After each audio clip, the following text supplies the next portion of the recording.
ప్రస్తుతం మనతో పాటు ప్రముఖ ఆధ్యాత్మికవేత్త, జ్యోతిష్య వాస్తు పండితులు, లలితాదేవి ఉపాసకులు బ్రహ్మశ్రీ నానాజీ పట్నాయక్ గారు ఉన్నారు. గురువుగారితో మాట్లాడదాం. నమస్కారం గురుగారు. శ్రీమాత్రయ నమః. సో వృశ్చిక రాశి వాళ్ళకి జూలై నెల 2026 ఎటువంటి అదృష్టాన్ని తీసుకురాబోతుంది? వీళ్ళు ఎటువంటి జాగ్రత్తలు తీసుకుంటే ఈ మాసం వీళ్ళకి కలిసి వస్తుంది అంటారు గురుగారు? తప్పకుండా అండి. ఈ వృశ్చికం వారికి గ్రహస్థితి కనుక చూసుకుంటే సహజంగానే వీళ్ళకి కాస్త పట్టుదల కూడా ఎక్కువగా ఉంటుంది. వృశ్చికం వాళ్ళకి కాంపిటీషన్ లక్షణాలు కూడా ఎక్కువగా ఉంటాయి. అది కాకుండా వీళ్ళ యొక్క రాస్యాధిపతి అయినటువంటి కుజుడు రాశిని వీక్షిస్తున్నాడు. దీనివల్ల ఎప్పుడు కూడా అలా ఉన్నప్పుడు ఏంటంటే కొంచెం స్ట్రాంగ్గా అవుతారు. ఎట్ ది సేమ్ టైం కేతువును కూడా వీక్షిస్తున్నాడు కాబట్టి ఆధ్యాత్మికమైనటువంటి విషయాల్లో కూడా కొంచెం వీళ్ళకి అవగాహన కూడా పెంచుకోవడం, ఆ రూట్లోకి వెళ్ళడం కూడా జరుగుతూ ఉంటుంది. చతుర్థంలో రాహు, పంచమంలో శని, అదేవిధంగా అష్టమంలో రవి. ఆ యొక్క రవి 17వ తేదీ నుంచి గురువుని చేరుతున్నాడు. ఇప్పుడు గురువుతో భాగ్యస్థానంలో శుక్రబుధులు ఉంటూ, బుధుడు వక్రించుకుంటూ 5వ తేదీకి మళ్ళీ అష్టమంలోకి వెళ్ళిపోతాడు. శుక్రుడేమో కేతుతో వచ్చి కలుస్తాడు. దశమంలో ఉండే శుక్రకేతులు కలుస్తారు. ఇక చంద్రుడు అయితే మీకు తెలియని 12 రాశులు తిరుగుతాడు.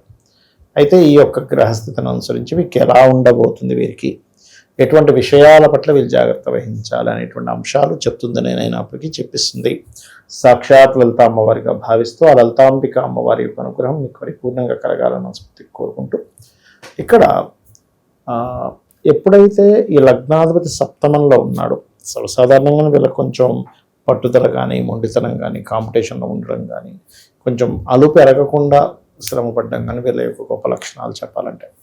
అయితే ఎంతైనా కుజుడు కదా సప్తమంలో ఉన్నది, అది కాకుండా కేతువుని శుక్రుని వీక్షిస్తున్నాడు కాబట్టి వీలైనంత మట్టుకు ఈ నెల వీళ్ళు వివాహ సంబంధించినటువంటివి లేదా వ్యాపార సంబంధించిన విషయంలో భాగస్వామికి సంబంధించిన వాటి జోలికి వెళ్ళకపోవడమే 100% కరెక్ట్ వీరికి.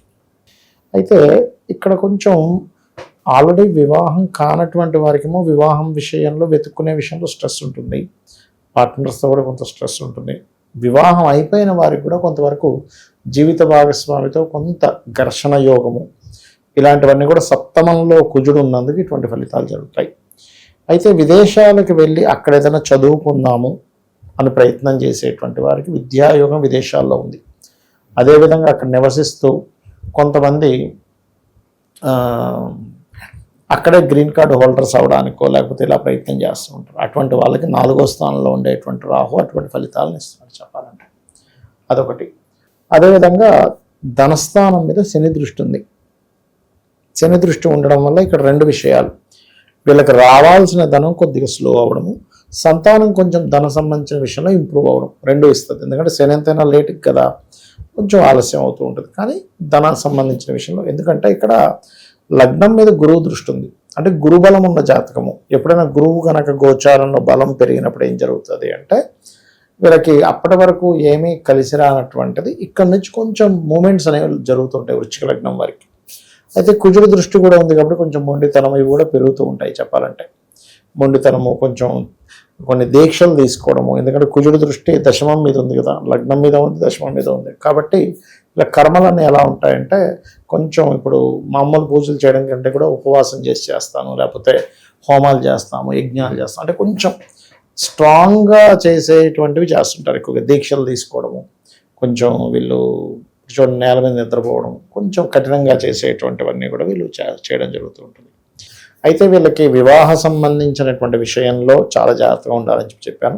ఇంకా తప్పనిసరి చూస్తున్నాము, ఇంకా కుదరట్లేదు, కొన్నిసార్లు తప్పనిసరి ఉంటుంది. అలాంటప్పుడు ఓం కామేశబద్ధ మాంగళ్య సూత్ర శోభిత కందరాయే నమః అనే మంత్రం చేస్తూ ఈ కందులు దానంగా ఇవ్వడం చేస్తూ ఉండాలి. కందులు, ఉలవలు.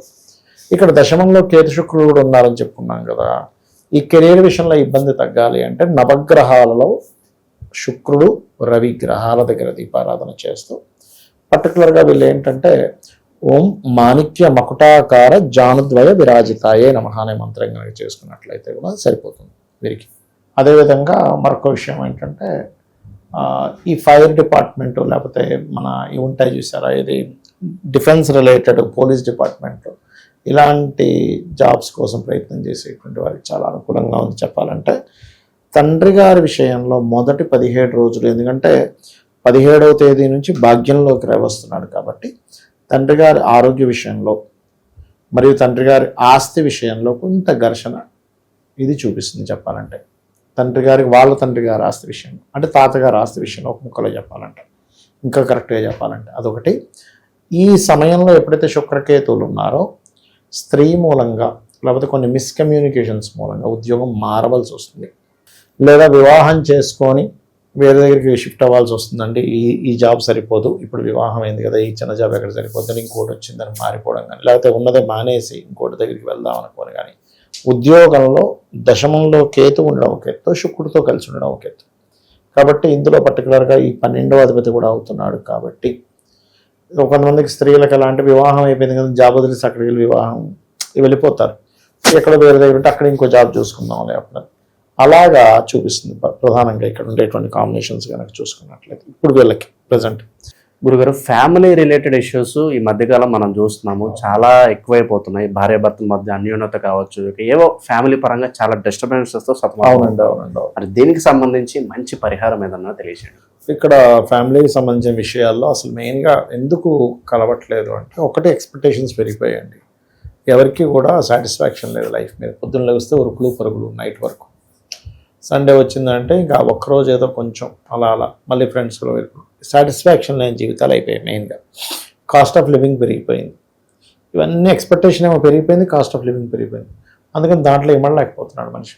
అదొక ఎత్తు అయితే, వాళ్ళ పర్సనల్ చార్ట్లో 7వ స్థానం 12వ స్థానం పాడైతే కూడా ఫ్యామిలీలో గొడవలు వస్తూ ఉంటాయి. దీనికి ఏమిటి అంటే, ఒకటి వీళ్ళకి 7వ భావము 12వ భావంలో ఏ గ్రహాలు ఉన్నాయి, ఆ గ్రహాల యొక్క మహాదశలు అంతర్దశలు పాపగ్రహాలతో ఉంటే వాడికి దానాలు ఇవ్వాలి ఒకటి.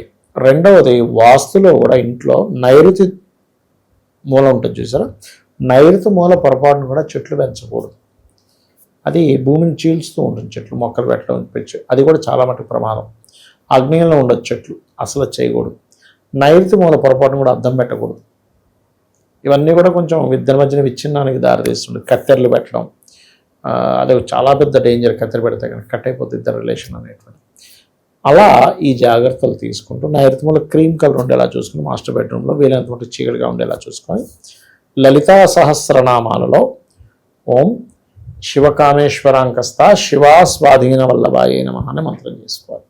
ఖచ్చితంగా వీరికి బాగుంటుంది. అయితే ఈ నామాన్ని రోజుకి 48 నిమిషాలు చేయాలి. చేస్తే కనుక ఖచ్చితంగా బాగుంటుంది. అదేవిధంగా మరొక విషయం ఏంటంటే, ఇక్కడ కొన్ని సందర్భాల్లో ఇద్దరికి వివాహం చేసేటప్పుడు కూడా ఈ 12వ భావం ఎలా ఉందో చూడాలి. ఇద్దరికి 12వ భావం పాడై 2 వివాహాలకు సంబంధించిన యోగాలు ఉంటే ఇద్దరికి చేయడం వల్ల తొందరగా విడిపోతారు. అలా కాకుండా ఒకరికి బాగుంది ఒకరికి బాగాలేదు, అప్పుడు ఏమవుతుందంటే ఏదో చిన్న గొడవలు వస్తుంటే పోతుంది. ఇలాంటప్పుడు ఒక్కొక్కసారి సందర్భంలో అమ్మాయి ఏదైనా పుట్టింటికి వెళ్ళింది, లేకపోతే ఈ అబ్బాయికి ఏదైనా ఉద్యోగరీత్యా వేరే ప్రాంతానికి వెళ్ళి, అప్పుడు ఆ దోషం నల్లిఫై అయిపోతుంది. అంటే ఇప్పుడు హైదరాబాద్లో జాబ్ వెతుకున్నాడు, బెంగళూరులో వెతుక్కున్నాడు, దొరికింది, అప్పుడు ఆ దోషం పోతుంది. కొన్నిసార్లు వాంటెడ్లీ జాబ్ పరంగా ఏదైనా దూరంగా వెళ్ళడం వల్ల కూడా వీళ్ళ జాతకాల్లో ఉండేటువంటి దోషం పూర్తిగా పోతుంది. మంచి విశ్లేషణ అందించారు, ధన్యవాదాలు. శ్రీమాత్రే.